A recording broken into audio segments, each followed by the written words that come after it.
Papa Dudut, wala namang masamang mangarap. Kahit sabihin pa ng iba na imposible na, ang importante ay kaya mong sabihin sa sarili mo na posible pa. Ako nga pala si Jean, 35 years old.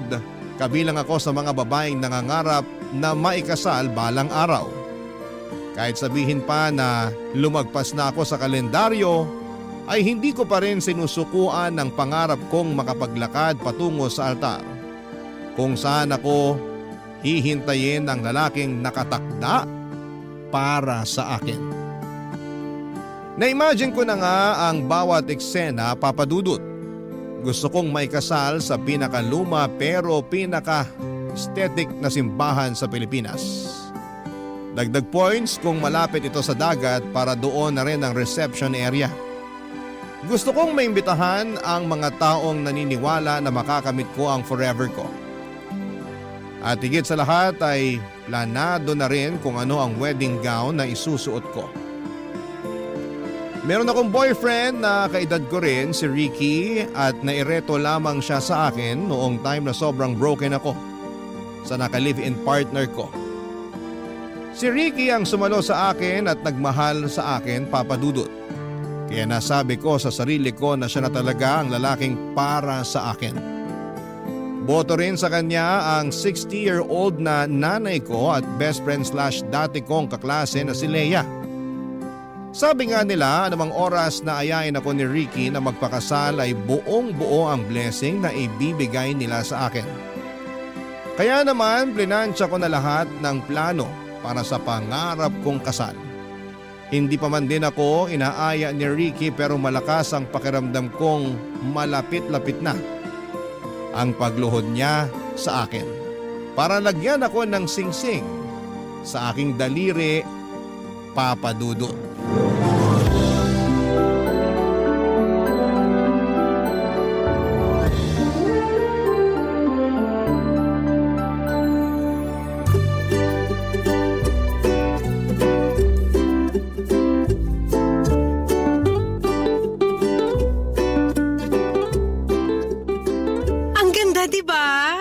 Nung model o nung wedding gown? Yung gown, ano ka ba? Linawin mo, pareho naman kasing maganda.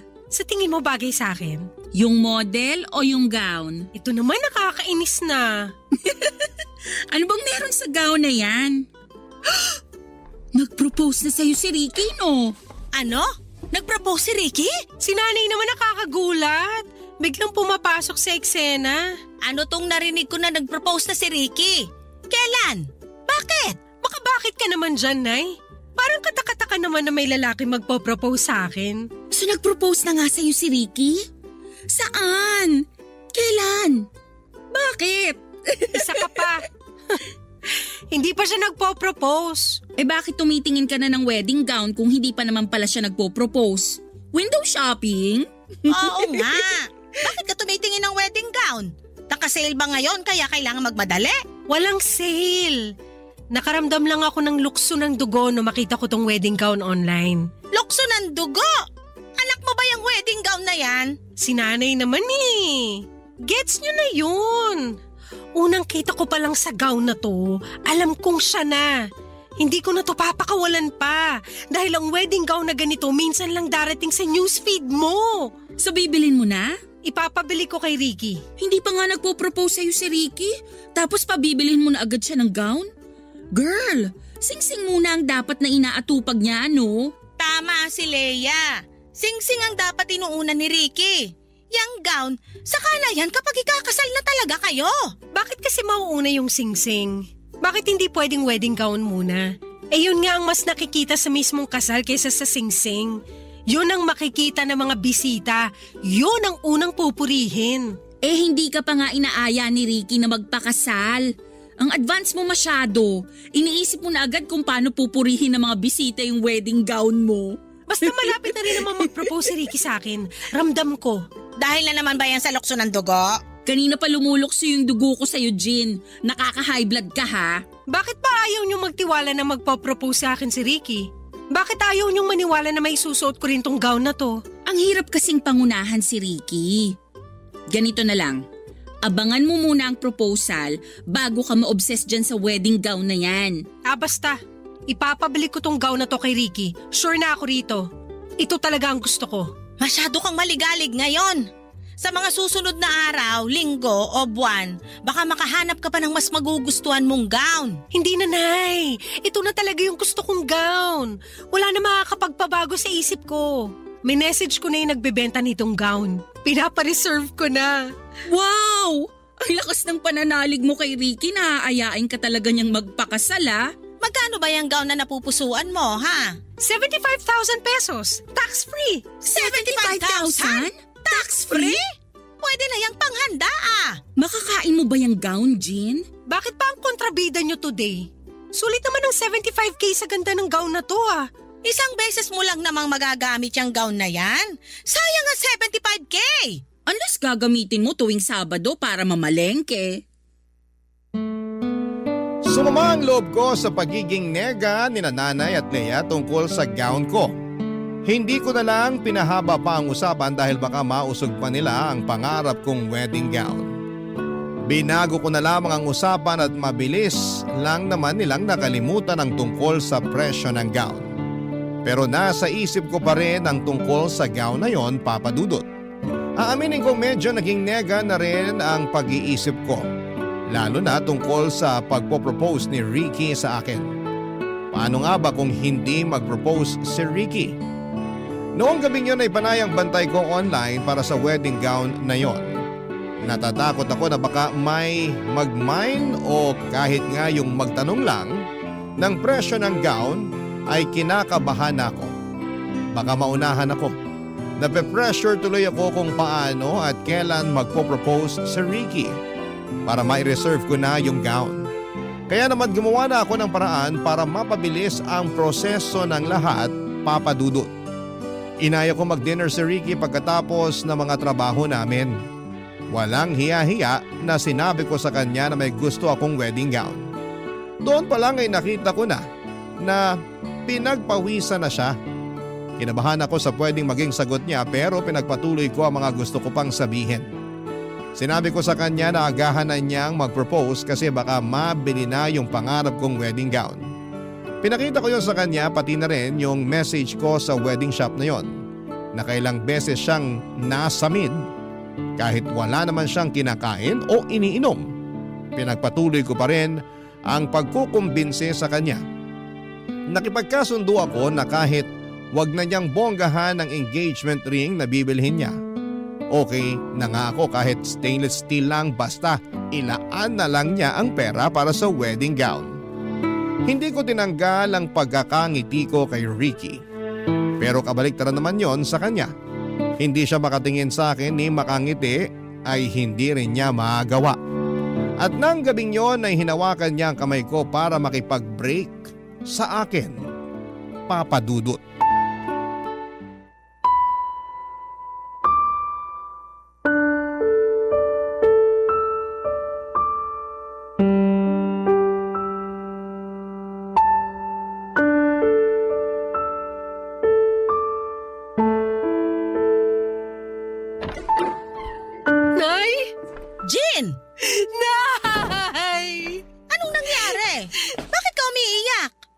Maupo ka nga muna. Tubig. Gusto mo ng tubig? Nahiwalay na po kami ni Ricky. Ano? Parang biglaan naman yata. Kasi binigla ko rin naman siya. Nako, wag mong sabihin. Sabi ko sa kanya na mag-propose na siya bago pa mabili ng iba yung wedding gown na pangarap ko. Ay, anak naman. Na-pressure ko ata siya masyado. Kasi hindi na siya makatingin sa akin noon. Tapos hinawakan niya yung kamay ko. Akala ko yun na eh. Akala ko magpo-propose na siya pero sabi niya mag-break na lang kami. Kasi nga pinilit mo siya mag-propose. Hindi. Kasi pinilit ko siyang bilhin yung wedding gown. Ang mahal naman kasi nung wedding gown na yun, anak. Hindi lang naman dahil sa presyo ng wedding gown yun, Nay. Halatang hindi pa siya ready na pakasalan ako. Wedding ganon? O talagang nape-pressure lang siya sa presyo ng gown? Alam mo naman na may mga lalaki na sumasama ang loob kapag hindi nila nabibili yung gusto ng nobya nila. Sinabi ko naman sa kanya na pwedeng hati na lang kami sa gasto sa gown. Sinabi ko nga sa kanya na nakapag-down na ako ng 5K sa gown eh. Nag-down ka? Just lang yun, Nay. Para ma-pressure na siya. Para wala na siyang kawala. O para wala nang kawala yung wedding gown mo? Pareho! Kaso siya naman tong kumawala sa relasyon namin. Nasaktan ako sa hiwalaya yun ni Ricky. Alam mo namang napamahal at nasanay na rin ako sa kanya. Pero sana anak, alam mo rin yung mali mo. Dapat ba humanap na lang ako ng mas murang gown? Dapat hindi mo siya pinressure. Walang napapala ang mga taong nagmamadali. Madalas, natitisod sila at nasusugatan. O, tingnan mo nangyari sa'yo ngayon. Okay na rin ako, Nay. At least nalaman ko na habang maaga pa. Hindi naman talaga siya ready para sa akin. Nabigla lang yon. Bigyan mo lang ng ilang araw. Baka makipag-ayos na rin siya at malay mo, baka maisip niya mag-propose na rin sa'yo. Malay mo lang yon, ha? Ayaw kitang umasa. Hindi na po yan mangyayari, Nay. Klaro niyang sinabi sa akin na hindi pa siya handang magpakasal. May mga tao naman kasi talaga na hindi agad-agad magiging ready magpakasal. At sinabi rin niya na hindi ako ang babaeng handa niyang pakasalan. Teka, ibang usapan na yan. Ilang beses kong pinaulit sa kanya yung mga salita niya. Baka kako namamali lang ako ng interpretasyon, pero hindi.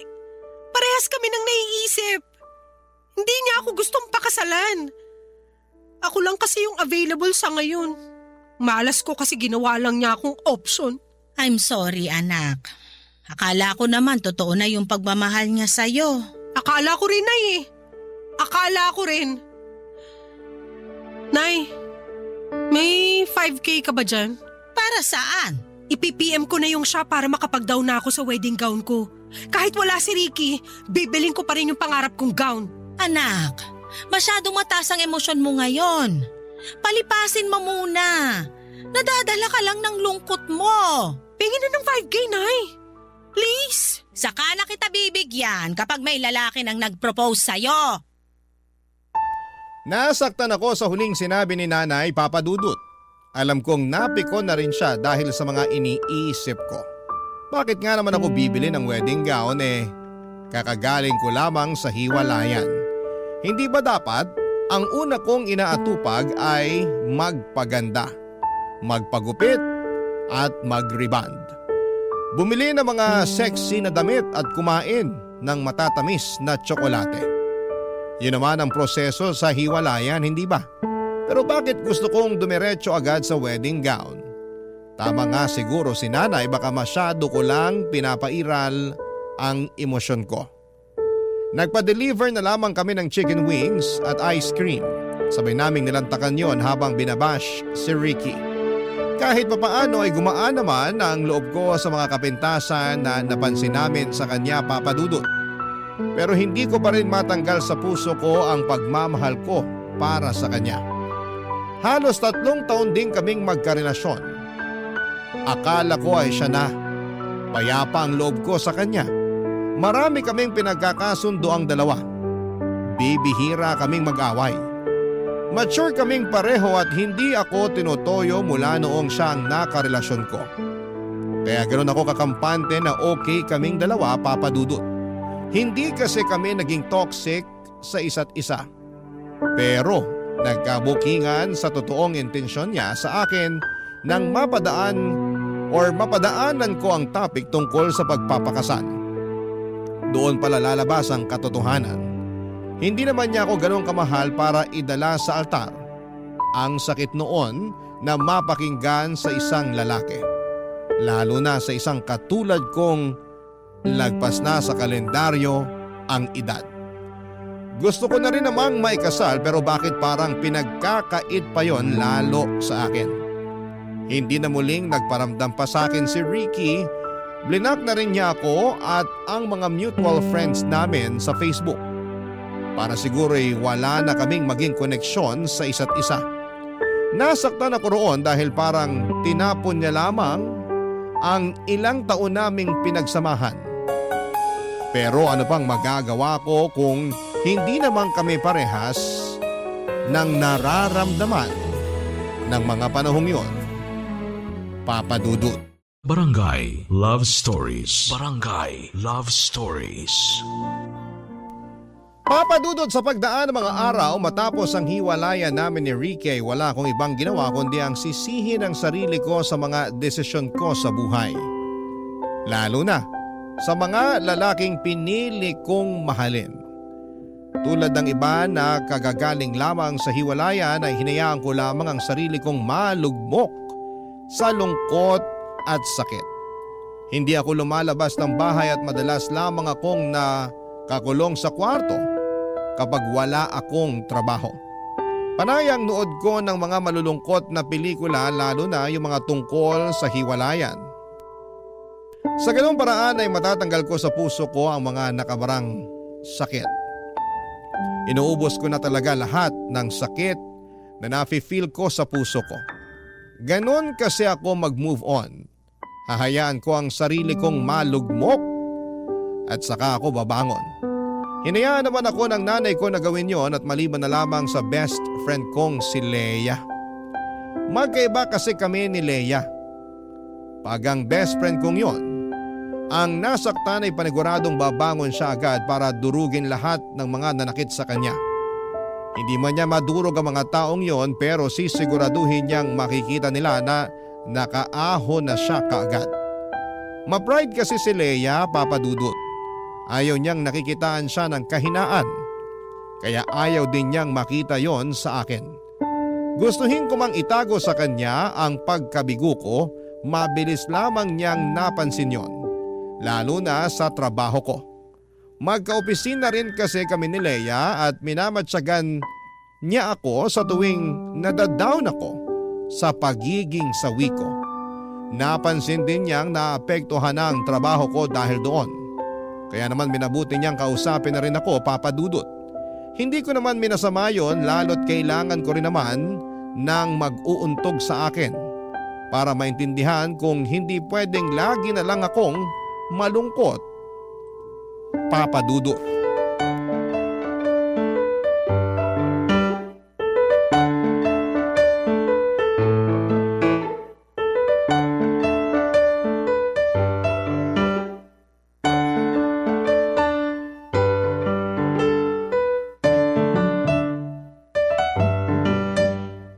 Bakla ka?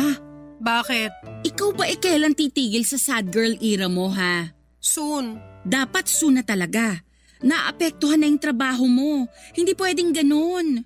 Babawi na lang ako soon. Kailan yung soon na yan? Kapag pinasahan ka na ng boss natin ng memo, naligwa ka na rito. Hindi mangyayari yan.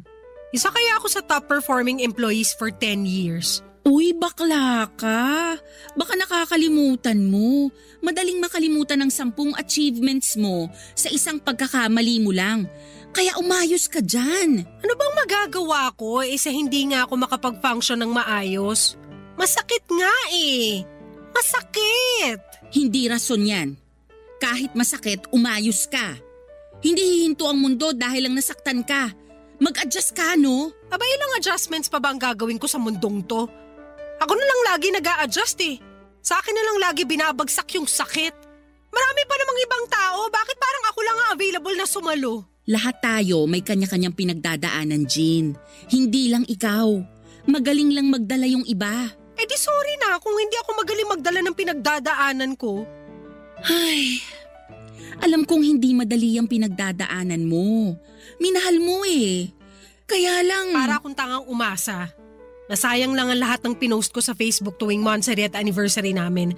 Mauuwi rin pala ako sa pagde-delete at pag-only me. Sabi naman kasi sa'yo na low-key lang dapat kayo sa Facebook Hindi ko naman sinasabi na pakasalan na niya ako agad. Pero pressure mo siya na bilhin yung wedding gown mo. Kasalanan ko ba kung dahil doon ay na-pressure siya?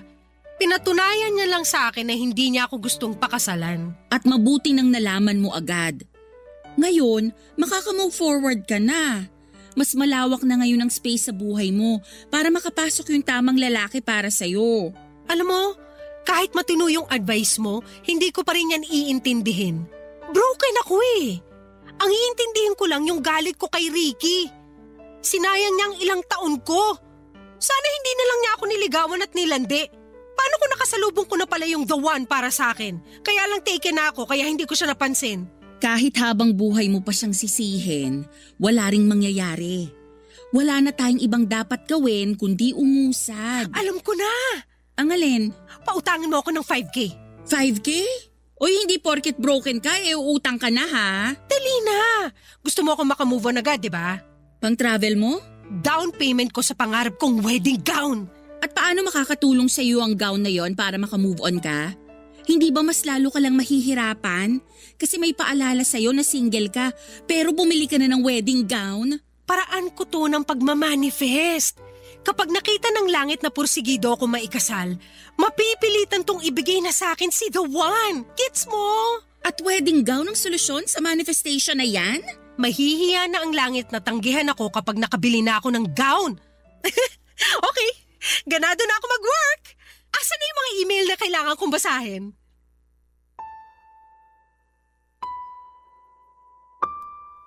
Napapailing na lamang si Leia sa naisip kong gawin, Papa Dudut, pero dahil nakita niyang bumalik ang sigla ko sa pagtatrabaho, nag-bank transfer na siya ng 5K para sa down payment ng wedding gown ko.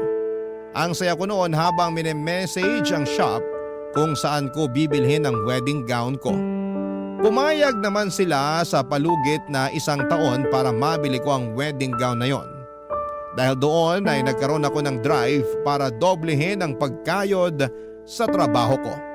Lahat ng OT ay pinapatos ko noon. Tinipid ko ang sarili ko sa pagkain hindi lang para makatipid ako sa gastos, kundi para magkasya sa akin ang gown kapag naisuot ko na. Nawala ng lungkot na nararamdaman ko. Nakausad na rin ako dahil na-inspire ako sa pangarap kong wedding gown. Kailangan kong mabili yon kahit ano pa ang mangyari. Seryoso ako, alam kong kapag nabili ko na yon ay darating na si the one. Pinayuhan ako ni Leia na ipagpalibang ko na lamang ang plano ko. Dahil baka may makita pa raw akong mas magugustuhan kong gown at kapag nangyari yon ay baka kasama ko na rin ang the one ko. Baka nga raw yung the one ko pa ang bumili ng wedding gown ko para sa akin pero kinontra ko yon. Sinabi ko sa kanya na kaya ko namang bilhin ang gown na pangarap ko. Paghihirapan ko yon at hindi ko iaasa sa kahit na sinong lalaki dahil ako naman ang magsusuot noon. Ako naman ang may pangarap doon. Hindi na ako sinagot pa ni Leia at hinayaan na lamang ako basta lang daw maging okay ako at masaya. Tatanggapin na lang niya ang kabaliwang ko. Bukod kay Leia, pati si nanay ay hindi rin ganon kaaprobado sa plano ko. Lalo't noong nagsimula na akong magdoble kayod ay nag-alala na siya para sa kalagayan ko. Lagi na lang kasi akong puyat, pagod at nangangayayat, Papa Dudut.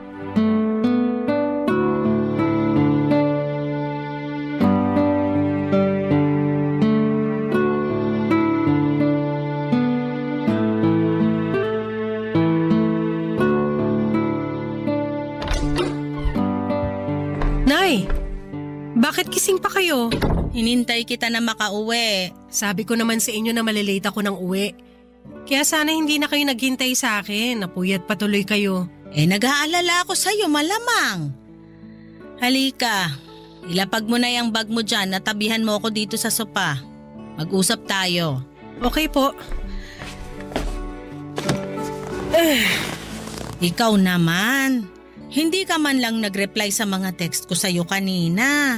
Nasa locker ko po kasi yung cellphone ko para hindi ako madistract sa trabaho ko.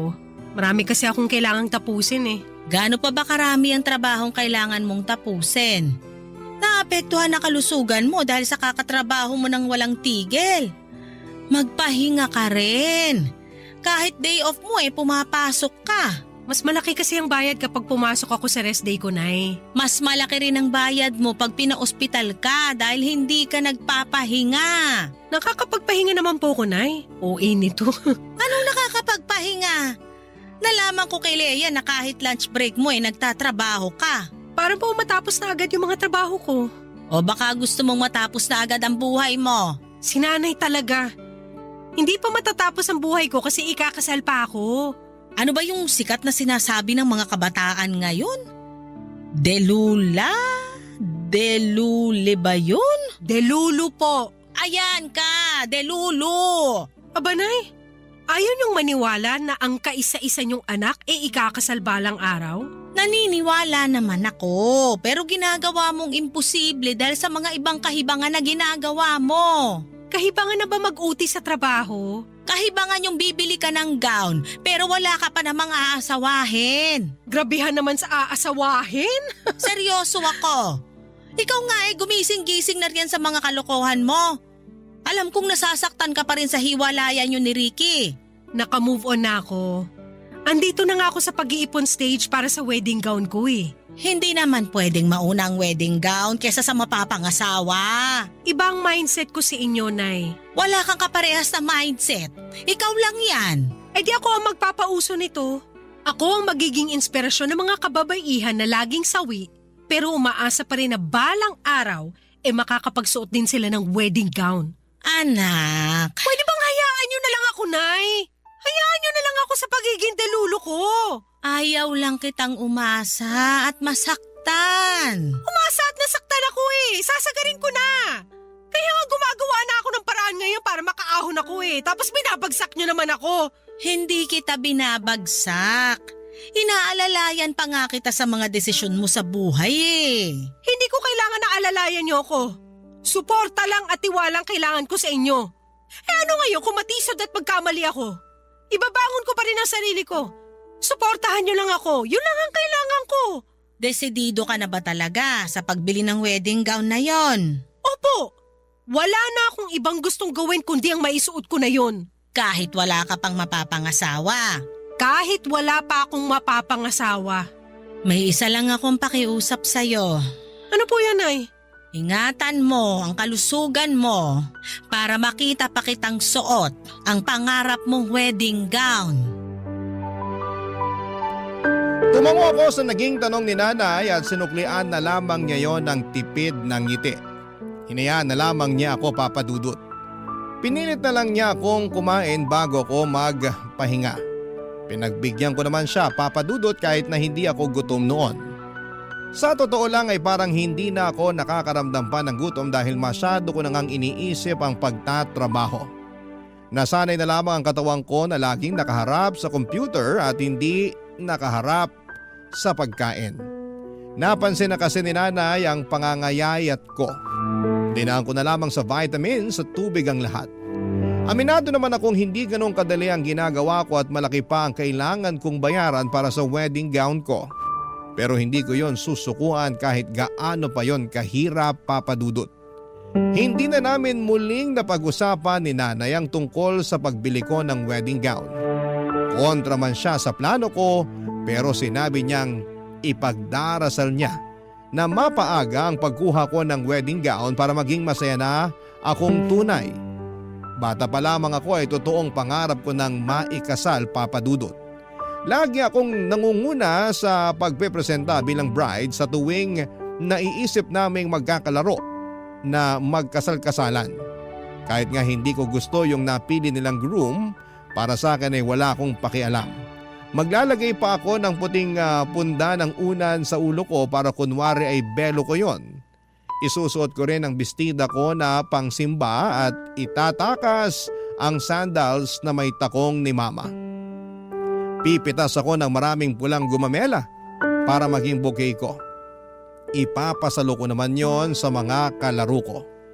Pero bago pa man din nila masalo, papadudod ay nagkakawatak-watak na ang mga gumamela. Tinakot pa ako ng dating kalaro ko na malas daw kapag nagkawatak-watak ang ihahagis na bouquet. Ibig sabihin daw noon ay hindi pwedeng ikasal ang babae.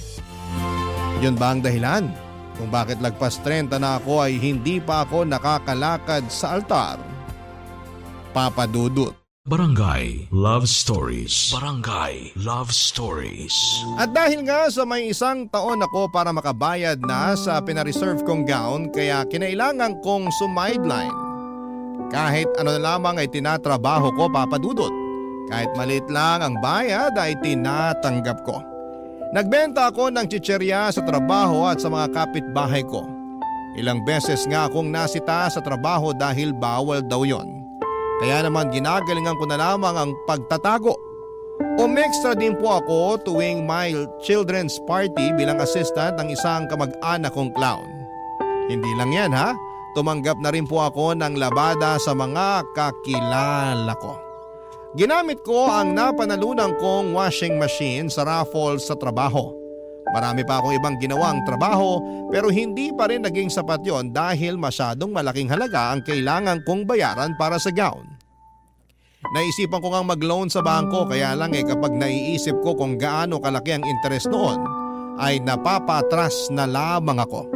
Di bali nang pag-ipunan ko at matagalan ng pagbabayad, ang importante ay pinaghirapan ko naman. Panay na nga ang kantsaw ng mga tao sa akin. Para raw akong may binubuhay na 100 mga anak. Pinagsabi ko na kasi ang dahilan ko ng pagtitriple ng kayod. Marami ang nagsasabi na ginagawa ko lang daw na tanga ang sarili ko.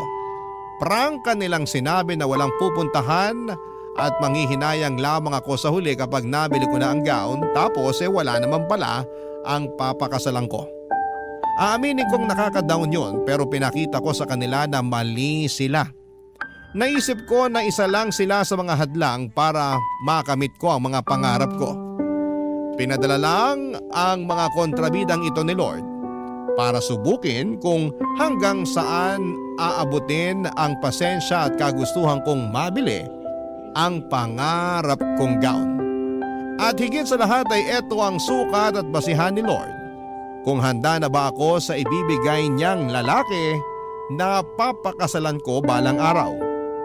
Hindi ko yun susukuan kahit magkamatayan pa, Papa Dudut.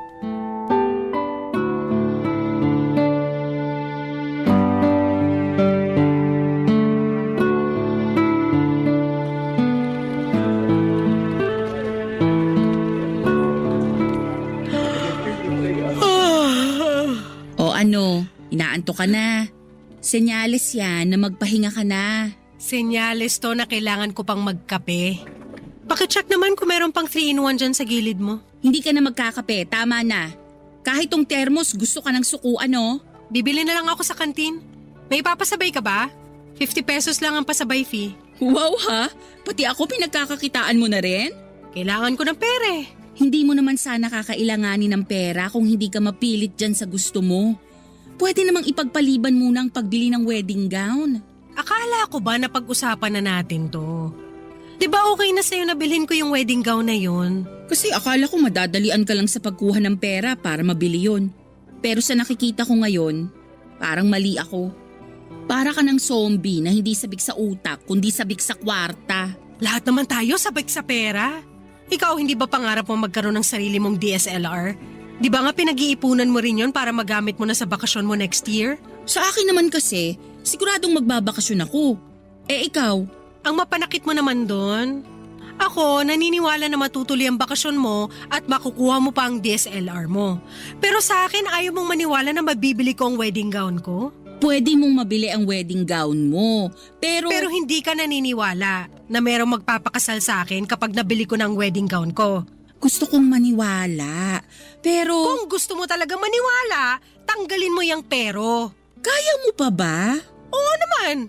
Ngayon ka pa ba magdududa? Nagkakasakit ka na dala ng pagod at puyat. Pag ang katawan mong bumigay, sa ospital lang mapupunta yung ipon mo. Grabe ka namang manakot. Hindi ako nananakot ha.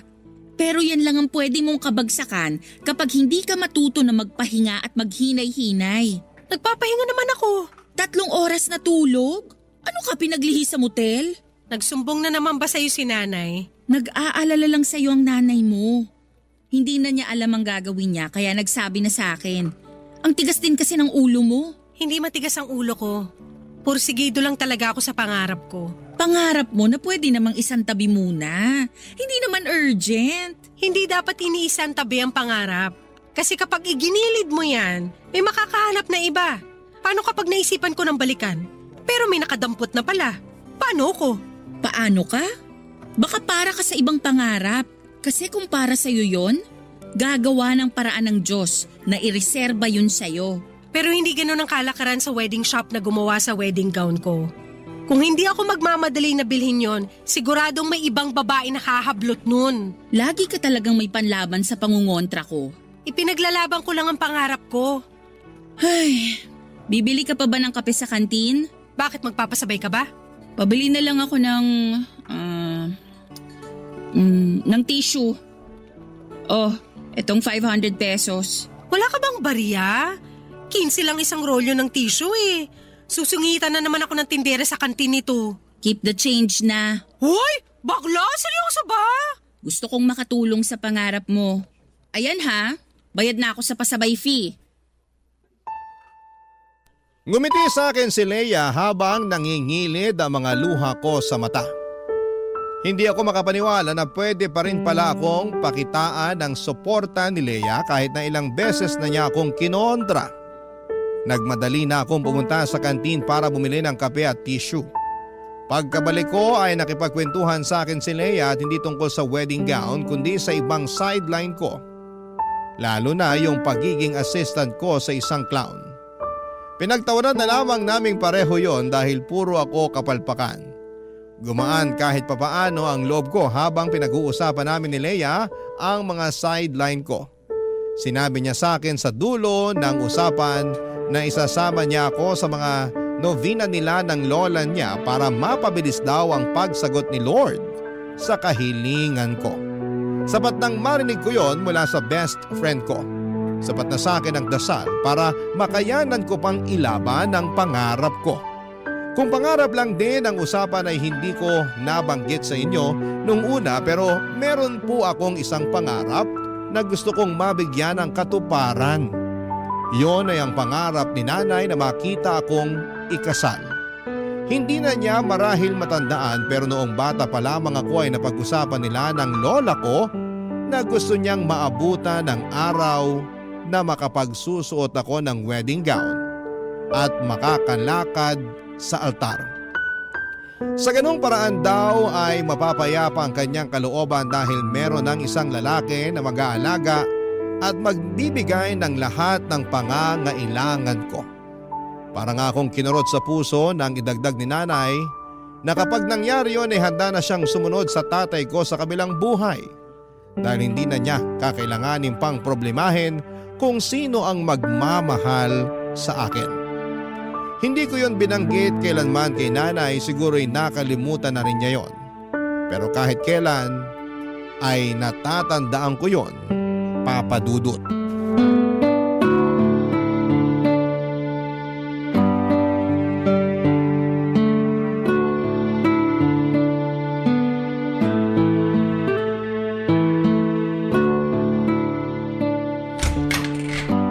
Anak, pwede bang pumasok sa kwarto mo?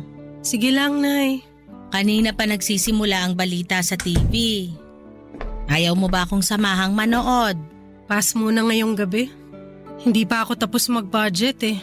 Gabi-gabi ka na lang nagbabudget ah. Ilang gabi ka nang hindi updated sa mga showbiz happening. Ipahinga mo muna ang utak mo sa pera. Halika muna ron sa sala. Sunod na lang ako. Yan din ang sabi mo nung isang gabi. Pero natapos na yung balita, hindi ka pa rin sumunod. Importante kasi to, Nay. Medyo nalihis ng konti yung ipon ko eh. Kailangan ko idiretso ulit. Akala ko ba nasusunod mo ng maayos yung budget mo? Nalihis nga po kasi nung nagkasakit ako. Napabili tuloy ako ng maraming tissue, salabat, mga gamot para sa ubod sipon. Tapos niresetahan pa ako ng doktor ko ng vitamins para sa dugo. Yan naman kasi ang sinasabi ko sa'yo, diba? Hindi ka kasi marunong magpahinga. Imbis na hindi nalihis ang ipon mo, ayan tuloy, napunta lang sa gamot. Pasalamat pa rin po ako na hindi ako na ospital. Gamot lang sapat na. Natawa ka pa. Kapag hindi ka pa tumigil sa kakangarag sa katawan mo, sigurado akong dextrose na makakaharap mo. Huwag mo namang ipagdasal na, ikaw talaga. Hey, paano na yan? Kaya ko itong ayusin, Nay. Kalma ka lang dyan. Magkano lang naman yung nabawas? Tsaka sa linggo, may e-extrahan ulit ako na children's party. Doon na lang ako babawi. Pero sa linggo na rin ang birthday ng tatay mo. Baka lang nakakalimutan mo. Ay, oo nga! Ay nako, nakalimutan mo nga. Kung nasaan man ang tatay mo ngayon, nagtatampo na siya sa'yo. Ganito na lang, Nay. Ikakain ko na lang siya ng cake sa birthday party. Doon ko na lang isa-celebrate. Sumama ka na lang din kaya. At least makakatipid tayo kapag nakigamit tayo ng birthday party ng iba. Kung ano-ano naiisip mo.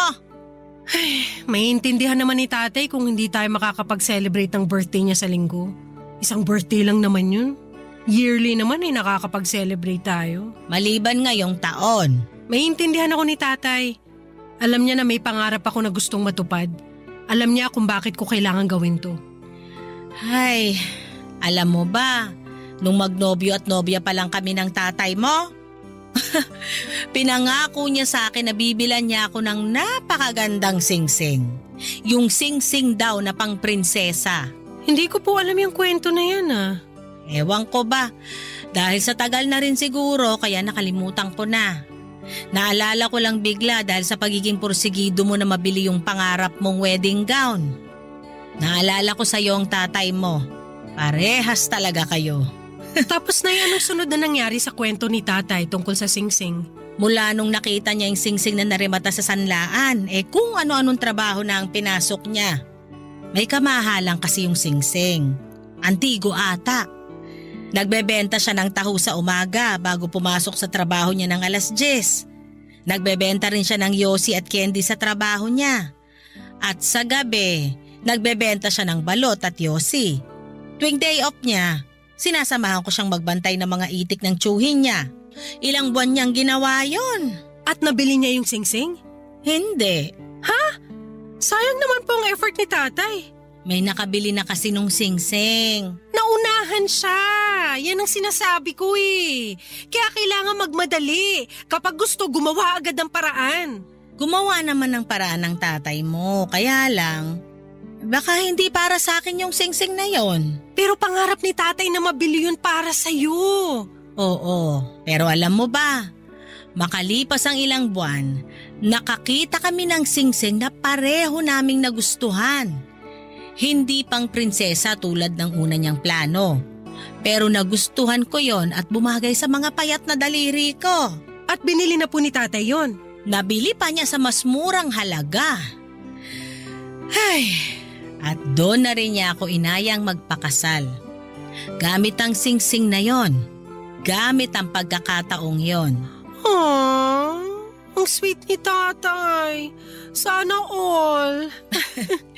Minsan talaga, hindi bibigay ng Diyos ang plano natin dahil meron siyang hinandang mas magandang plano para sa atin. Parang alam ko na kung saan papunta tong usapan.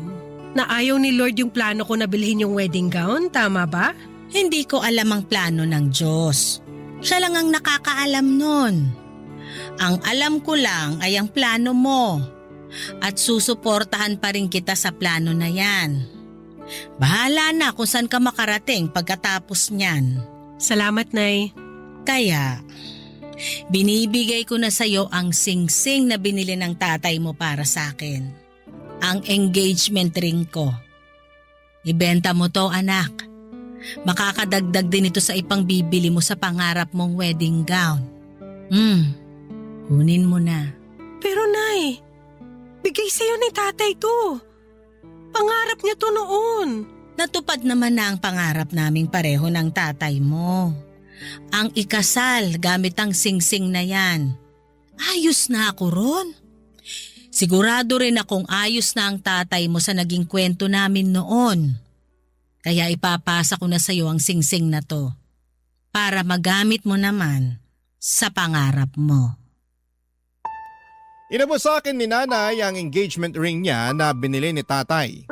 Pilit ko yung binabalik sa kanya pero nagpumilit si nanay na ibenta ko o isangla para may pandagdag ko na pangbili para sa wedding gown ko.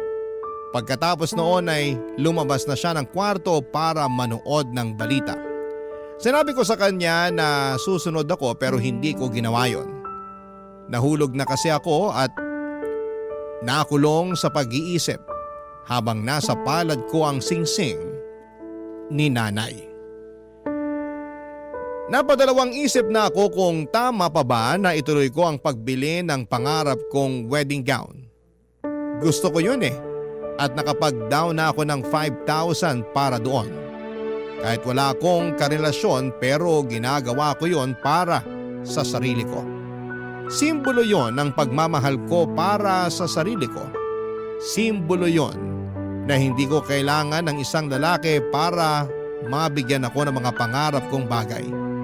Simbolo rin yon ng pangarap ko. Pangarap na maikasal balang araw.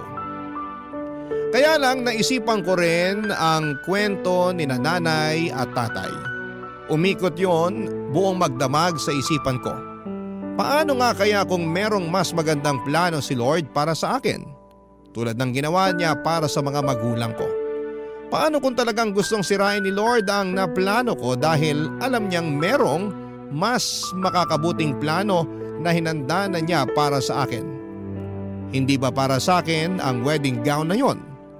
Meron pa ba akong ibang wedding gown na mabibili? O baka ang mapapangasawa ko na ang bibili noon para sa akin? Naguguluhan po ako noon sa sitwasyon ko. Gusto kong humingi ng tulong sa inyo bago ako magpasya. Ano po ba sa tingin ninyo ang dapat ko na gawin? Umaasa akong makakatulong ang lahat ng tagapakinig ng nangungunang programa ng Barangay LS na Barangay Love Stories sa problema ko. Bibilhin ko ba ang pangarap at gusto kong wedding gown? O ipagpapalibang ko yon at abangan na lang ang susunod na mangyayari sa mga susunod na araw. Maraming salamat po sa inyong lahat. Ako po ang inyong kapuso at kabarangay forever, Gene. Dear Papa Dudut, magandang araw sa inyo at sa mga ka-forever at kahabang buhay. Ako nga pala si Vanessa, 35 years old, na pangasawa ko ang beshi waps kong si Marvin. Kaedad ko rin siya, 10 years old pa lamang kami nang maging matalik kaming magkaibigan. Kaya naman masasabi kong kilalang kilala na namin ang isa't isa. Tanggap ko nga rin po ang pagkabakla ni Marvin. Opo, isang binabae ang napangasawa ko pero hindi yon naging hadlang para mahalin ko siya. Hindi yon naging hadlang para makita kong magiging mabuti siyang asawa. Mabilis lamang ang mga pangyayari. Isang araw ay nagulat na lamang ako na inamin sa akin ni Marvin na gusto na niyang maging straight at mag-asawa ng babae. Isang araw ay nagulat na lamang ako nang sabihin niya sa akin na gusto na niya akong pakasalan. Wala pa kaming relasyon noon pero sinabi niyang maitatawid namin ang pagsasama namin dahil matibay ang pundasyon ng pagkakaibigan namin. Pumayag ako, lagpas 30 na ako noon. Gusto ko na rin namang mag-asawa. Hindi ko pinagsisihan na umuo ako kay Marvin. Kahit sabihin pang marami ang mga humusga sa tibay ng relasyon naming dalawa. Marami ang nag-iisip na panandalian lamang ang magiging relasyon namin dahil siguradong babaluktot daw muli si Marvin. At ako naman daw ay hindi makukontento sa pagsasama namin dahil alam ko raw na iba ang hanap ni Marvin sa isang asawa. Kibit balikat na lang kami sa mga sinasabi ng iba dahil gusto naman naming panindigan ang desisyon namin. Kaya lang isang araw ay nagsimula na ako magduda sa kanya, Papa Dudut. Natakot na ako sa kahihinatnan ng relasyon namin. Nangyari yon nang tulungan ko siyang mag-ayos ng mga gamit niya isang buwan pagkatapos naming ikasal, Papa Dudut.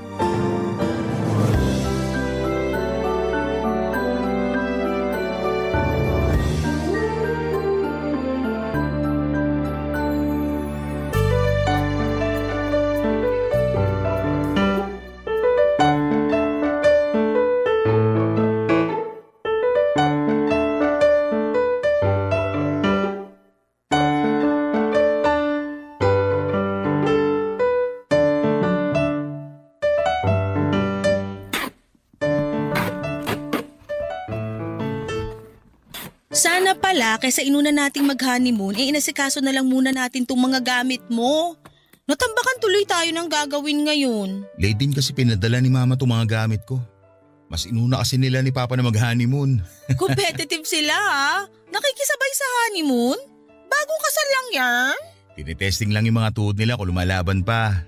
Isusumbong kita pag nagkita-kita tayo next month. Ipapahamak ko talaga ang asawa mo? Kaya mo yun? Asawa? Oh, bakit? Naninibago lang. Naninibago pa rin. Isang buwan na tayong kasal Sanay ako bilang beshiwap mo. Alam mo yan. Pwede pa rin naman tayo maging mag-beshiwap Magandang araw na maging mag-best friend na mag-asawa. Pampatibay ng relasyon. Hindi ba tiwala ang nagpapatibay ng relasyon? Akala ko nga chismis ang pampatibay ng relasyon Ay nako, tapusin na nga lang natin tong pag-ayos ng gamit mo para makapagpahinga na tayo. Mabuti pa nga para makapagkadal na mamaya.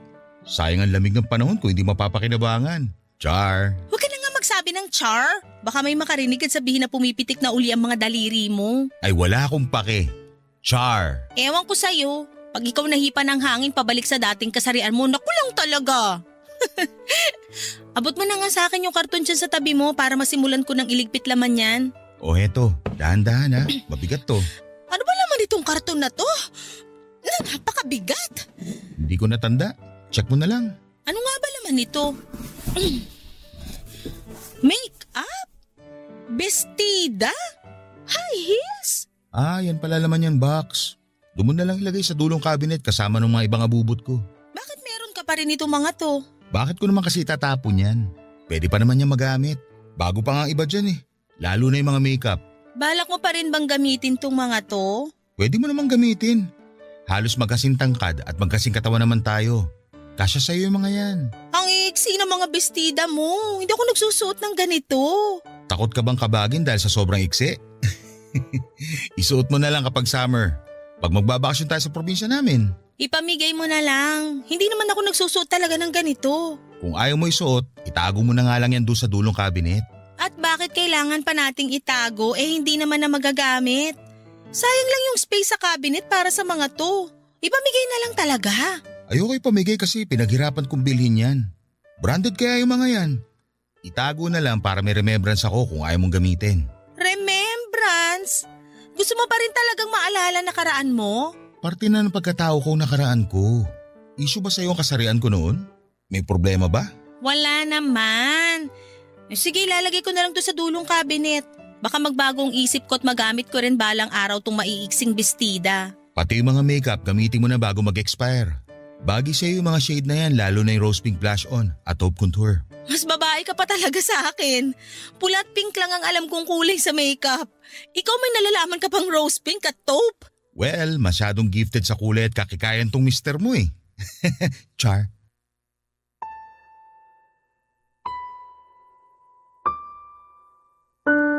Alam kong nagbibiro lang noon si Marvin sa pagbabakla-baklaan niya. Pero medyo kumabog ng kaunti ang dibdib ko dahil mansyado pa rin ang pagiging bakla niya para sa akin. Recent lang kasi siya nagbagong buhay, Papa Dudut. Siguro'y doon pa lang ako noon nilamon ng mga sabi-sabi na mga kakilala namin na isang araw ay muling magbabalik loob si Marvin sa pagiging binabae. Para mawala ang pag-overthink ko ay nag-focus na lamang akong muli sa pag-aayos ng gamit ni Marvin, Papa Dudut. Marami pa ako nakita roon ng mga gamit niyang pangbabae. Hindi na lang ako umiimik at nilagay na lamang lahat sa dulong cabinet. Umaasa ako na hindi na yon magagamit pa ni Marvin. Umaasa ako na isang araw ay siya na ang magdidesisyon na ipamigay na lamang ang mga yon kesa gawing remembrance sa naging buhay niya noon. Natatandaan ko pa na kasama ako noon lagi ni Marvin na bumili ng mga damit na pangrampa niya.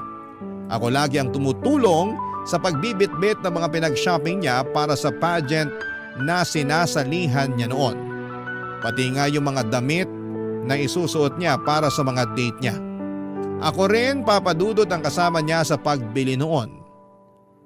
Nakakatawa lang na isipin na asawa ko na ang beshi waps kong bakla na mas babae pa kung umasta noon sa akin. Minsan nakakaduda talaga kung totoong gusto na niyang maging straight o nape-pressure lamang siya ng iba para yakapin ang una at totoong kasarian niya. Lalo na kapag may kasama siyang ibang lalaki. Lalo na yung alam kong tipo niyang lalaki. Lumakas ang kaba ko lalo na noong pinakilala niya sa akin ang bago niyang katrabaho na si Deo. Kaedad lang din namin at gwapo pa. Dinala niya sa bahay namin isang gabi para makikain sa amin ng hapunan, Papa Dudut.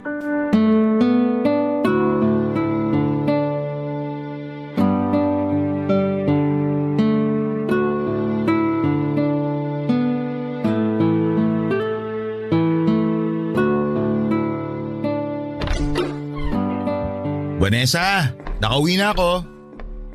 Marvin, sakto uwi mo. Nakahanda na sa mesa yung hapunan. Lika na, kain na tayo. May kasama pala ako, katrabaho ko. Hi po. Hi! Deo, misis ko pala si Vanessa. Vanessa, bago kong katrabaho, si Deo. Totoo pala sinabi nito ni Marvin. Maganda pala talaga misis niya. Akala ko mayabang lang to eh. Mayabang talaga ako pagdating sa misis ko, no? Tignan mo, kilay pa lang ulam na. Parang mali naman na isipin na ulam yung kilay niya. Pero ang ganda nga ng kilay. Makapal at on fleek. Ako ang nagkikilay dyan tuwing day off ko. Ipaghihayabang ko lang ha. Tigilan nyo na yung kilay ko, baka mausog at magkauban bigla. Tara na sa kusina para makakain na. Kain na. Sana wala kang allergy sa hipon, Deo. Masarap pa naman tong buttered shrimp na niluto ko. Marami pa. Paborito ko to. Nako, hindi to makakatulong sa abs ko. Mapaparami kain ko nito. Nga pala Vanessa, matindi ang abs nito si Deo. Pang sparkle artist sa GMA. Ipakita mo nga ngayon, Deo. Wag na, ano ka ba? Nakakahiya naman na sa harapan pa ng mga hipon papakita tong abs ko. Kesa naman mamaya mo pa ipakita yan eh. Lulubog na yan kapag naparami ka ng kain ng hipon at kanin. Wag mo na lantad yung abs mo. Naniniwala naman akong pang-artista yung nasa tiyan mo. Kain na lang tayo, Marvin. Baka magtampo pa tong mga hipon kasi mas paborito natin pag-usapan yung abs ni Deo. Umaalog na tong abs ko sa humor mo, Vanessa. Gets ko na talaga kung bakit na-inlove sa ito si Marvin. Sense of humor mo palang ulam na eh. Puro na lang ulam ang nasa isip mo, Deo. Kumain na nga lang tayo para makauwi ka na. Di pa ako nakakapaglagay ng kanin sa plato ko, iniisip mo na agad na pauwiin ako. Hindi Kung may baon ka lang na extra brief papatulugin na kita rito sa bahay namin. Sa susunod, magdadala ako ng 1 dosena ng brief, extra large. Sa day off natin, matulog ka rito ha? Oo naman. Ayos lang ba sa'yo, Vanessa? Ako nang bahala sa paghuhugas ng plato. Wala namang problema. Ayos lang sa akin, basta ayos lang kay Marvin. Mas lalong walang problema sa akin para naman masaya rito sa bahay. Bakit? Malungkot ka ba na tayong dalawa lang ang nandito? Naku, lagot ka Marvin. Ayusin mo kasi. Ang ibig ko sabihin, masaya rin siguro kung masubukan natin paminsan-minsan na may bisita tayo. Pero kahit wala, ayos na sa akin na tayong dalawa lang. Lusot, hindi kulong. Kumain na nga lang tayo para makauwi na tong si Deo. Aray naman, gusto nyo talaga ata akong pauwiin eh. I-take out ko na nga lang tong kanin at hipon. Sa jeep ko na lang kakainin mamaya habang nasa biyahe. Joke lang naman, Deo. Kahit mamayang madaling araw ko pa umuwi, ayos lang sa amin. Gusto mo manood tayo mamaya ng movie pagkatapos natin mag-dinner eh. Sige, game ako dyan. Pero ayos lang ba sa'yo yon, Vanessa? Oo naman. Nood tayo ng movie mamaya pagkatapos kumain. Tama na kwentuhan? Kain na tayo para makanood na mamaya. Imbes na kumain ay nagpatuloy pa rin sa tawanan at usapan sina Deo at Marvin, Papa Dudut. Hindi na nga ako gumatong pa sa usapan nila para hindi na yon humaba pa. Pero ganun pa rin. Tawanan lang sila ng tawanan na akala mo'y matagal na silang magkakilala. Hindi na rin ako nakaimik pa kahit gustuhin ko man. Parang nakalimutan na kasi nilang andun ako. At sila na lamang ang nagkakaintindihan sa mga pinag-uusapan nila. Kumain na lamang ako para makaramdam sila at doon na rin sila sumunod. Akala ko kapag nagsimula na silang kumain ay hindi na sila magkwekwentuhan. Pero hindi yun nangyari, Papa Dudut. Sumigi pa rin sila ng sumigi sa usapan. Late na tuloy kaming natapos kumain. Inaantok na ako noon pero ayaw pang umalis ni Deo. Gusto pa niyang manood ng TV at sinamahan tuloy namin siya. Ni Marvin na tuwang-tuwa rin. Habang magkakasama kami ay para ako naging third wheel sa kanila. Naalala ko bigla noong mga panahong third wheel ako kay Marvin at sa mga naging boyfriends niya. Ako lagi noon ang bumabangka sa kwentuhan dahil madalas ay nagkakahiyaan silang magkakarelasyon. Noong time na kasama namin ni Deo ay parabang naulit ang nakaraan. Ang kaibahan lamang, silang dalawa ni Marvin ang bumabangka sa usapan samantalang ako ay tahimik lang. Hindi ko noon alam ang mararamdaman. Nakikita kong masaya si Marvin kasama ang kaibigan at katrabahong si Deo. Pero ang sakit lang na makitang parang mas masaya siyang kasama si Deo kesa sa akin ang mismong asawa niya. Mas lumalim lang tuloy ang selos. At pagdududa ko papadudot kung totoo ba ang kagustuhan ni Marvin na magbagong buhay na. Papadudot. Barangay Love Stories. Barangay Love Stories. Sa pagdaan ng mga araw, papadudot ay hindi ko sinabi kay Marvin ang totoong nararamdaman ko. Takot akong magising ang pagkabakla niya oras na maparami ang oras na kasama niya si Deo. 6 na araw pa naman sa loob ng 1 linggo kung magkasama sila sa trabaho. Hindi ko alam kung ano ang ginagawa nila sa tuwing magkasama sila sa opisina. Madalas akong napapraning lalo't nasa bahay lamang ako palagi. Naka-work from home kasi ako at halos wala naman akong ginagawa masyado sa trabaho ko. Kaya mas dumadami tuloy ang oras ko sa pagdududa at pag-overthink. Inistok ko pa nga ang Facebook ni Deo at lumaki ang insecurity ko nang makita ko ang mga halos hubad na larawan nito sa Facebook. Ganon na ganon ang mga itsura ng mga naging karelasyong lalaki ni Marvin noon. Hindi ko na alam kung ano ang gagawin ko para makapagtiwala akong muli kay Marvin. Sinubukan ko namang pigilan ang nararamdaman ko kaya lang masyado yung nagsusumigaw. Lalo na kapag nakikita ko si Marvin na may nakakasalubong na ibang lalaki. Bukod kasi kay Deo ay madalas na rin akong magselos sa mga lalaking nakakasalamuha ni Marvin. Pati na yung mga nasasalubong namin ay biktima na rin ang pagdududa ko. Noong una ay kinikimkim ko lamang ang selos ko hanggang lumalim na yon ang tuluyan. Isang araw nasa mall kami naglalakad at nagpababa ng mga kinain namin, pauwi na rin sana kami noon nang biglang tumawag si Deo kay Marvin. Pansamantala kaming nahinto sa paglalakad para makipag-usap si Marvin kay Deo. Napansin ko ang kakaibang ngiti ng asawa ko nang magkausap silang dalawa. Muli papadudot aaminin ko na nagselos ako.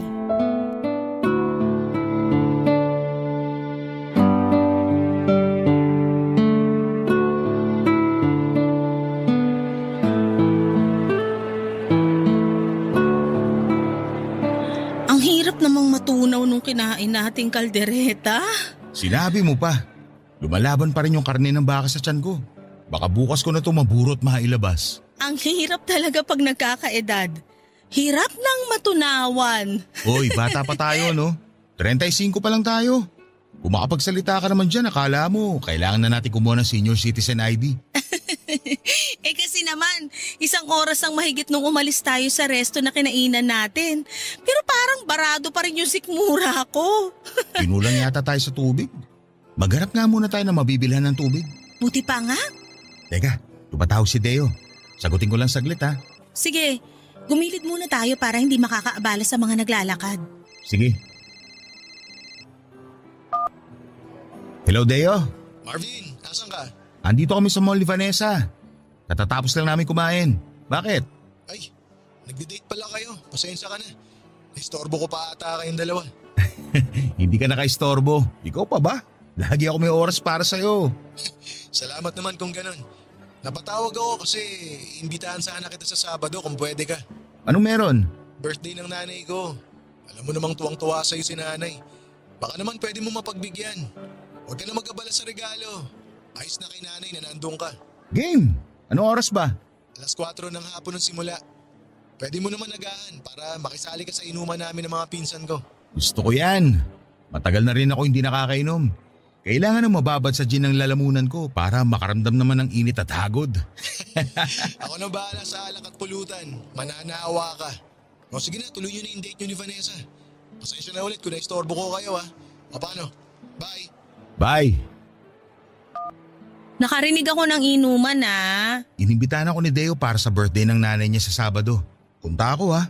Hindi ako magpapagabi, promise. Nakilala mo na pala yung nanay ni Deo? Oo. Dumidiretso kasi kami madalas ni Deo sa bahay nila pagkatapos ng trabaho. Kaya pala lagi kang late kung umuwi. Dumadaan ka pa kina Deo. Hindi naman palagi. Sa tuwing naghahanda lang ng merienda ang nanay niya. Kaya ngayon, super close na kayo ng nanay niya. Oo. Kaya naimbitahan na tuloy ako sa birthday niya sa Sabado. Akala ko ba manonood tayo ng sine sa Sabado? Pwede naman manood na tayo ngayon. Parehas lang naman yung palabas ngayon at sa Sabado.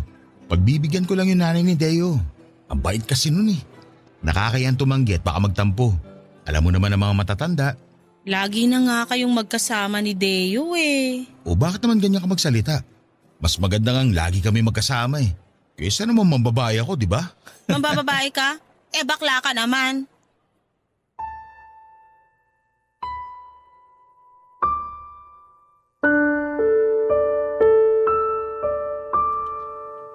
Papadudod, hindi ko maiwasang masabi yon kay Marvin dahil sa inis at selos ko. Nawala ang ngiti ni Marvin at napatitig na lamang siya sa akin. Hindi siya makapaniwala sa mga sinabi ko at hindi namin pinag-usapan yon pagkatapos. Nagpanggap na lamang kami na parang walang nangyari. Tahimik kaming pareho habang pinagpapatuloy ang paglalakad. Alam naming nagbago ang mood namin pero wala ni isa sa amin ay walang gustong umamin. Gusto lang naming parehong makaiwas sa away at maiwasang mapag-usapan ang tungkol sa pagbulalas ko sa pagiging bakla ni Marvin. Naghanap kami ng mabibilhan ng tubig at nang nakabili na kami, nag-aya na agad si Marvin na umuwi na. Napagod na raw siyang maglakad. Gusto na raw niyang magpahinga. Tumango na lamang ako at sumunod sa kanya.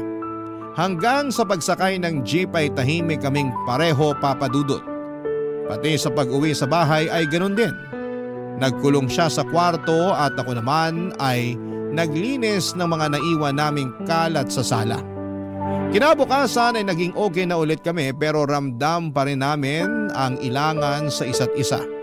Wala pa rin ni isa sa amin ang gustong pag-usapan ng mga nangyari sa mall. Isang hapon ay hindi ako mapakali at parang may nagtutulak sa akin para kausapin si Deo. Gusto ko siyang makausap para malaman niya ang nakaraan ni Marvin at para alam din niya kung saan siya lulugar. Baka sakaling maisip niyang irespeto ang relasyon naming mag-asawa. Alam kong emosyon ko ang nagdidikta noon sa akin at mali ko na sumunod ako sa gusto noon. Kinuha ko ang cellphone ko at tinawagan si Deo. Nakuha ko ng palihim ang number ni Deo nang minsang makaidlip si Marvin at nakabukas ang cellphone nito, Papadudot.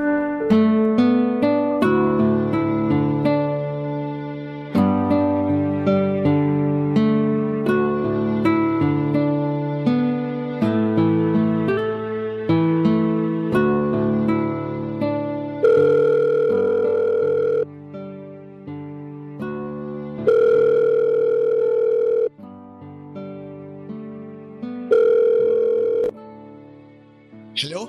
Sino to? Hello, Deo. Si Vanessa to. Yung asawa ni Marvin. Vanessa, ikaw pala. Nagulat naman ako. Hinahanap mo ba si Marvin? Katabi mo ba siya ngayon? Nasa 4th floor siya ngayon eh. Kausap boss namin. May ibibilin ka ba sa kanya? Wala naman.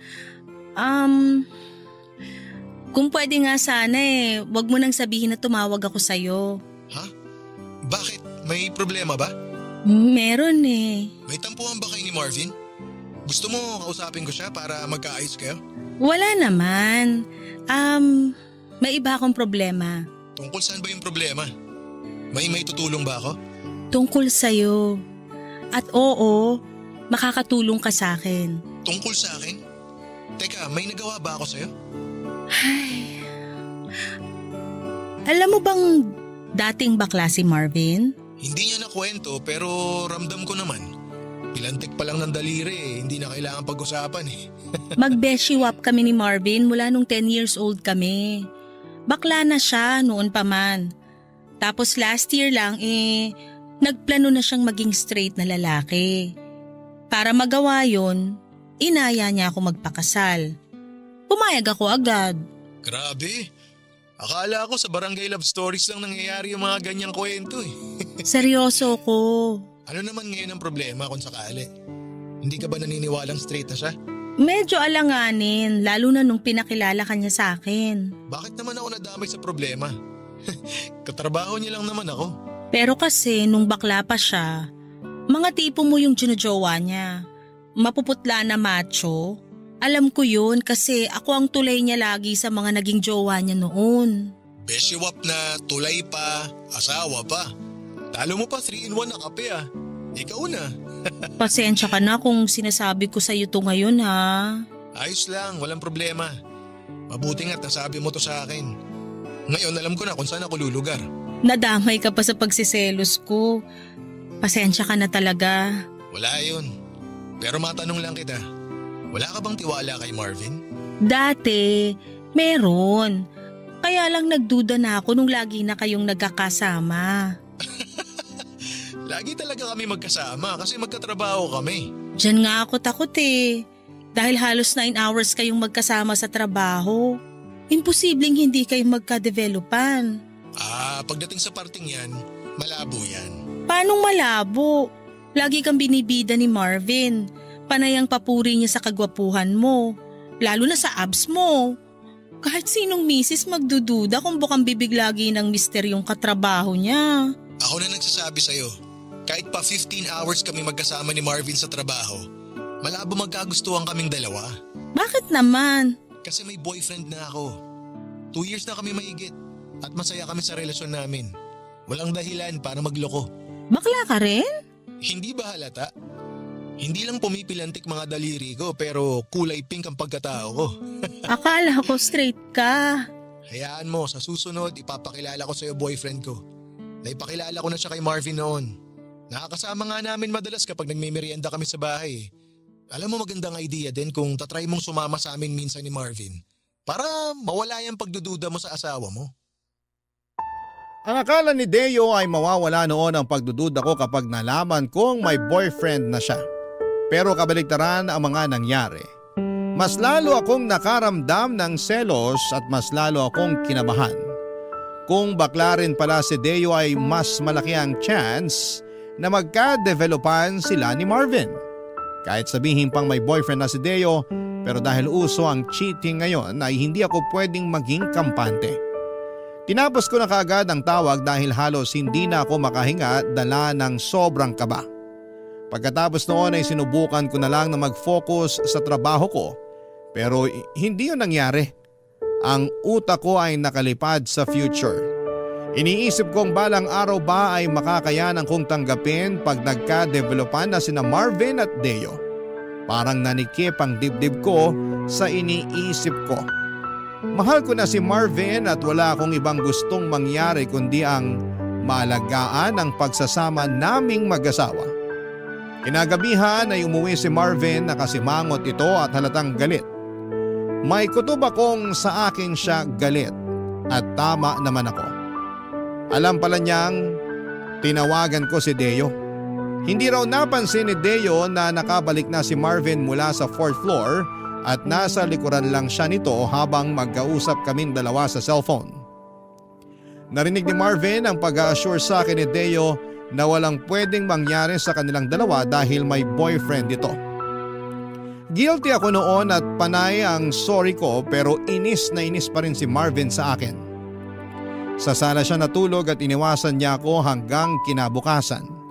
Nahiya ako sa ginawa ko at hindi ko alam kung papaano makakabawi sa asawa ko sa ginawa ko sa kanya.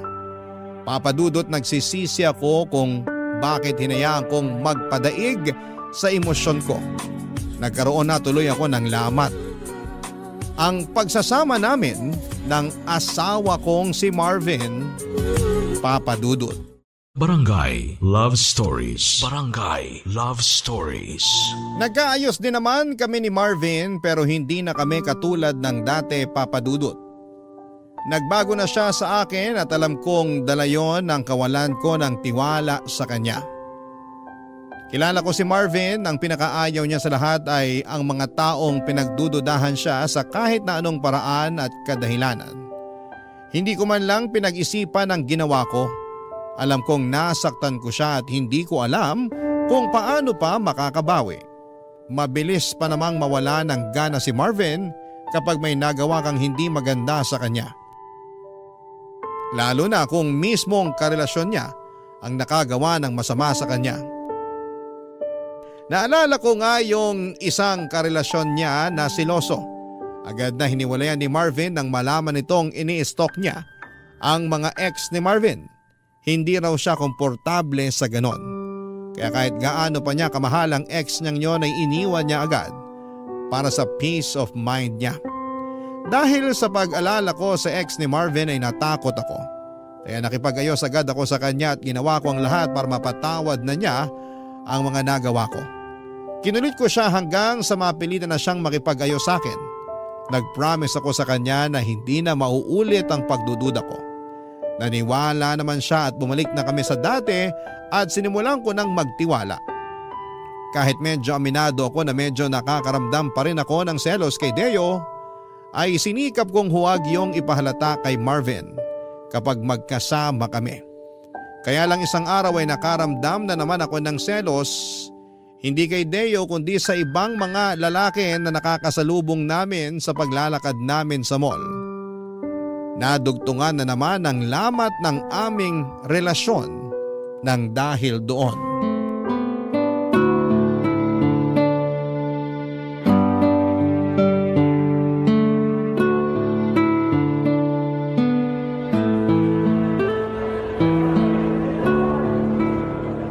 Pwede ba tayong dumaan sa second floor? Bibili lang ako ng bagong casing ng phone ko. Sure ka? Mas mura kaya online. Umorder ka na lang, free shipping pa. Sale pa naman bukas. Pwede, pero check pa rin natin dito. Maaga pa naman eh. Okay, pero daan lang muna tayo sa pharmacy. Bibili lang ako ng vitamins ko. Ay sakto, ubos na rin yung vitamins ko. Oo nga pala. Ano yon? Wala. May nasalubong ka lang na gwapo na tahimik ka na bigla. Ano na naman ba ang pinupunto mo? Wala naman. Huwag mo sabihin pinagsisilosa mo yung nasalubong natin. Masama ba? Natahimik ka nung dumaan siya eh. Wow, grabe. Ang lagkit pa ng tingin mo. Ni minsan hindi mo ako tiningnan ng ganon. Seryoso ka ba? Akala ko ba hindi ka na magsiselos? Akala ko rin eh. Pero iba yung dating sa inong nasalubong natin. Parang gusto mong lundagan. Parang gusto mong lapain. Ganyan talaga kahayok sa lalaking tingin mo sa akin? Una si Deo. Tapos ngayon ibang lalaki naman. Ang saklap ha. Pati hindi ko kilala pinagsisilosan mo. Nakakaselos kasing reaksyon mo nung dumaan yung lalaking yon. Kakaiba yung tingin mo eh. Masama na ba tumingin sa ibang tao ngayon? Anong gusto mo? Sa'yo lang nakadikit ang mga mata ko. Tama na nga, ayoko na ng away. Ayaw mo ng away. Pero ikaw naman to nagsimula. Kaya nga tinatapos ko na, di ba? Ano bang dapat kong gawin para matigil ka na sa pagsiselos mo? Wala. Tama na. Ayoko ng pag-usapan. Pag-usapan natin to para matapos na. Pag pinag-usapan natin to, baka relasyon na natin yung matapos. Matatapos talaga tong relasyon natin kung panay duda ka. Hindi kita pinagdudahan kanina. Nagselos at nagtaka lang ako. Ganon din yun. Hindi ka magsiselos kung hindi ka nagdududa. Umuwi na nga lang tayo. Wala na ako sa mood. Ikaw pa tong nawala sa mood ha. Eh di sorry na. Sorry kung pinagsilosan ko yung nasalubong natin. Huwag ka mag-alala. Last na yon. Duda ako. Pag nasimula mo na magselos, tuloy-tuloy ka na. Ganyan ka sa ex mo dati. Halos sakali mo na sa kakaselos mo. Alam mo naman palang selosa ako dati pa. Pero bakit pinakasalan mo pa ako? Kasi akala ko, bilang ilang dekada na tayo magkaibigan, buo na ang tiwala mo sa akin. Hindi ka pa ba tapos dumakdak? Ikaw, hindi ka pa tapos magselos? Hindi pa ako pwedeng manalo sa usapan na to? Bakit ko hayaang manalo yung pagsiselos mo? May karapatan ako magselos dahil asawa kita. Dahil mahal kita. Kahit asawa kita, wala ang karapatang pagdudahan ako. Lalo ng kasarian ko. Hindi ako nagdududa sa kasarian mo. Sinungaling, kung hindi ka duda sa kasarian ko, bakit halos ikamatay mo yung kakaselos sa lalaki na kasalubong natin? Hindi ako nakasagot sa sinabi ni Marvin, Papa Dudut. Nahiya ako bigla dahil alam kong tama siya. Talaga namang nagdududa pa rin ako sa kasarian niya pero hindi ko magawang aminin yon sa harapan niya. Nang hindi na ako sumagot ay naglakad na ng mabilis si Marvin para makalabas na ng mall. Humabol naman ako pero hindi kami nag-usap. Sabay pa rin kaming sumakay ng taxi pa uwi at hindi pa rin kami nag-iimikan sa loob ng taxi hanggang sa makauwi kami ng bahay. Hindi na ako muling kinausapan ni Marvin kahit ilang beses na ako nag-attempt na pag-usapan namin ang mga nangyari. Alam kong napagod na siya sa ginagawa ko at kahit ako ay pagod na rin namang magduda. Kaya lang ay hindi ko pa ma-practice na magtiwala ng buo sa kanya. Hindi ko maipaliwanag sa kanya kung bakit ganon akong magduda. Ayokong galitin pa siya lalo kaya naman ako na rin mismo ang dumistansya. Sa mga sumunod na araw ay hindi na kami tuluyang naayos. Lagi na lang late kung umuwi si Marvin at hindi na kami nakakapag-usap tulad ng dati. Nanlamig na siya ng tuluyan sa akin, mas lalo tuloy akong napraning dahil sa mga inaakto niya. Dahil sa pagdistansya niya sa akin ay naisip kong mas lalo lang lalaki ang chance na mapalapit siya kay Deo o sa ibang lalaki na makakasalamuha niya. Baka nga, para makaganti sa akin ay manlalaki na siya para lang patunayan ang mga pagdududa ko sa kanya. Natakot ako lalo sa mga iniisip ko, Papa Dudut. Kaya bago pa umabot sa puntong yon ay kinausap ko na siya. Nahirapan akong harapin siya noong una dahil nga sa panayang iwas niya. Pero napilitan din siya na makipag-usap sa akin nang ma-realize nito marahil na hindi na namin pwedeng iwasan ang isyo na namamagitan sa aming dalawa. Nagkausap na ulit kami at sinikap na ayusin kung ano man ang naging gusot noong nakaraan, Papa Dudut.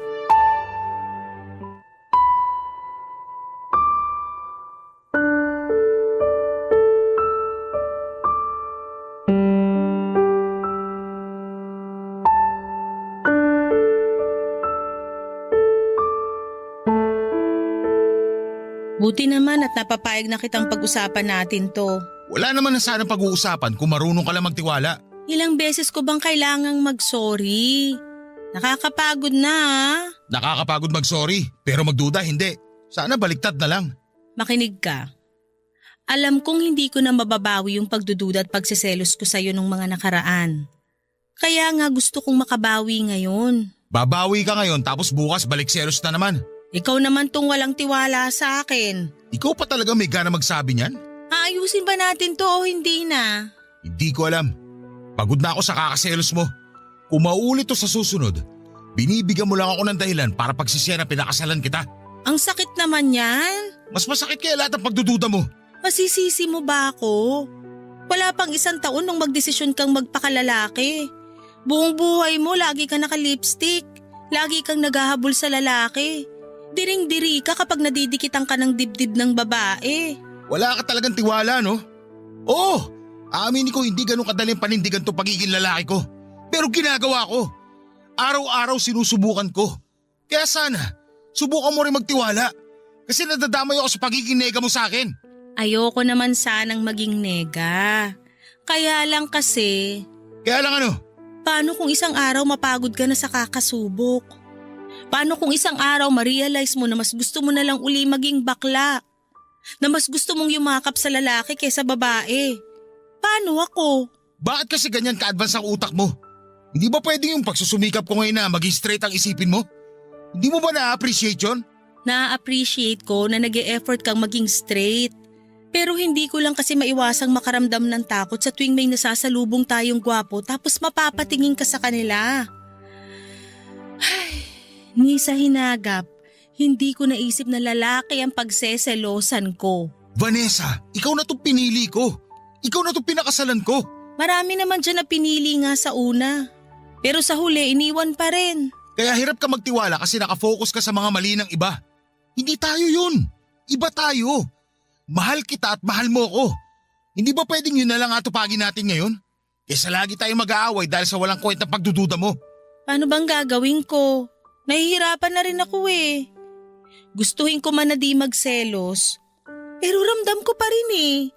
Lalo tuwing wala ka rito sa bahay at kasama mo si Deo. Si Deo na naman? Ilang beses ko bang sasabihin sa'yo na magkaibigan lang kami? May karelasyon yun. Nakakahiya na pati siya idadamay mo sa pagsiselos mo. Kasi naman, panay-puri ka sa itsura niya. Lagi mong binabalita sa akin kapag pumapasok siya sa opisina niyo na mala artista yung datingan. Dahil lang doon kaya ka nagdududa? Mas matakot kapag naglilihim na ako tungkol kay Deo. Pati na rin sa ibang mga lalaki nakakasalamuha ko. Ibig sabihin lang nun, may mali siya na sa akin. Ayan, kinabahan na naman ako lalo. Bakit kailangan mong sabihin yan? Ay, eto. Naalala mo nung grade 6 tayo? Wala teacher natin nun tapos naglaro tayo ng truth or consequence. Naalala mo yung sinabi ko nun? Hindi ko na naaalala. O sige, para bumalik lang sa alaala mo. Nung tumuro sa akin ng bote at truth ang pinili ko, tinanong ako ng kaklase natin si Tracy kung may crush daw ba ako sa'yo. Ay oo, naalala ko na. Sumagot ka ng oo. Tapos nung tumuro uli sa'yo yung bote at consequence naman ang napili mo. Siguro naman natatandaan mo. Napaghalik sa'yo yung consequence na gusto nila ipagawa sa akin nun.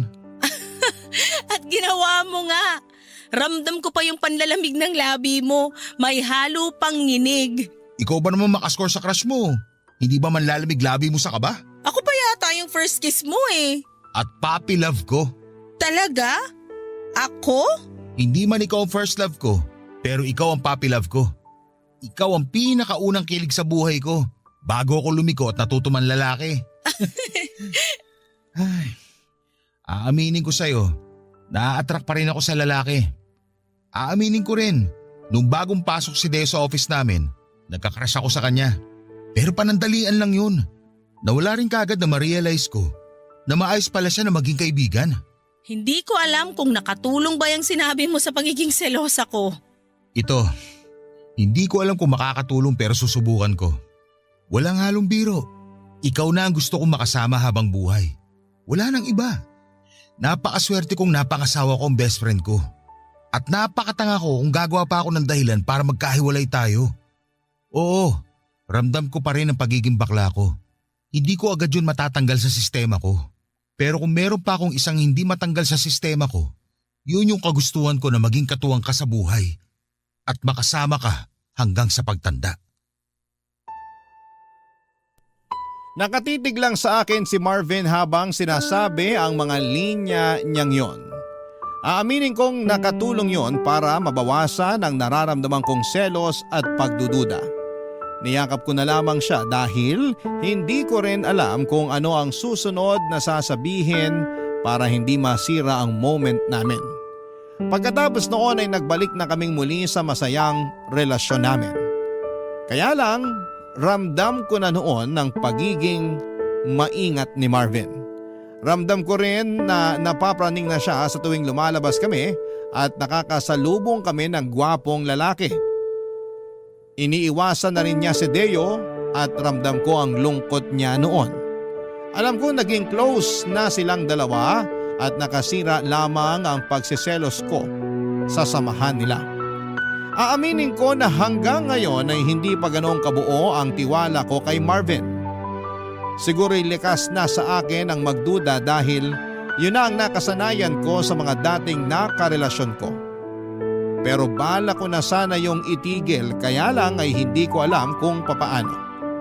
Ayoko magkasira kami ni Marvin dahil wala na akong ibang gustong makasama kundi siya na lamang talaga. Lalo't nagbabalak na kaming magkaroon ng anak bago matapos ang taong ito. Hindi naman makakatulong kung may ilangan pa kami pagdating sa tiwala kung paplanuhin na naming bumuo ng pamilya. Baka naman may tips kayo kung paano mawawala ang pag-overthink ko. Kung paano mawawala ang pagdududa at ang pagsiselos ko.